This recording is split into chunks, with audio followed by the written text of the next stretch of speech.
तब एल्फी ने अपने फादर को छोड़ दिया था।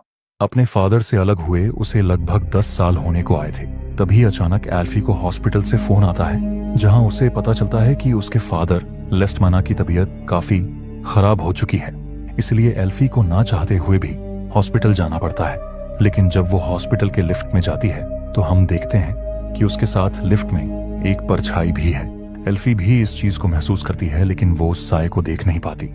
अब वहां पहुंचने पर एल्फी देखती है कि वहां उसके सौतेले भाई बहन भी आए हुए। दरअसल लेस्टमाना ने जिस औरत से शादी की थी उसके पहले से 2 बच्चे थे, यानी लक्ष्मी का एक बेटा और एक बेटी थी, मतलब रूबेन और माया।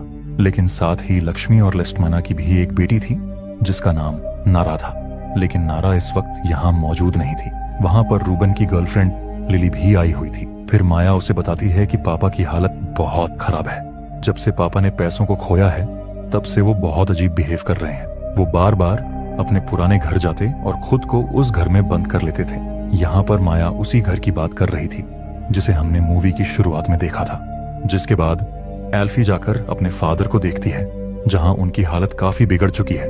तभी माया कहती है कि पापा के सारे पैसे डूब गए। अब हम लोग काफी गरीब हो चुके हैं। हमारे पास इतने पैसे भी नहीं है कि हम पापा का इलाज कर सकें।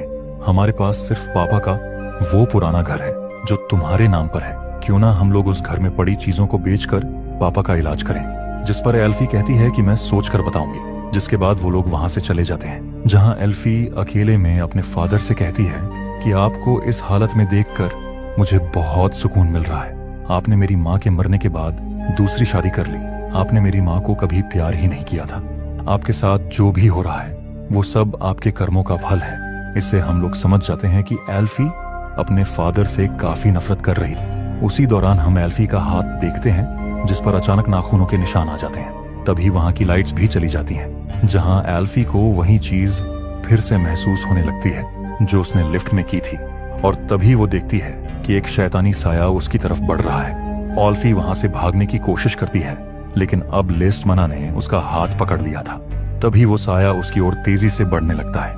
ये देखकर एल्फी काफी डर जाती है, मगर अगले ही पल वो साया गायब हो जाता है। एल्फी को लगता है कि वो बच गई, लेकिन तभी वो देखती है कि लेस्टमाना की जगह अब वो शैतान आ चुका है। उसे देखकर एल्फी चिल्ला उठती है, मगर फिर एक बार वो साया गायब हो चुका था और साथ ही लाइट्स भी वापस आ चुकी थी। लेकिन तभी लेस्टमाना को होश आ जाता है, जहां होश में आते ही वो बड़ी अजीब हरकतें करने लगता है। अब एल्फी की आवाज सुनकर माया और रूबेन भी वहां आ जाते हैं, जहां लेस्टमाना उन लोगों पर खून की उल्टी कर देता है। इस घटना से एल्फी बहुत डर गई थी। इसके बाद लेस्टमाना की दूसरी पत्नी यानी लक्ष्मी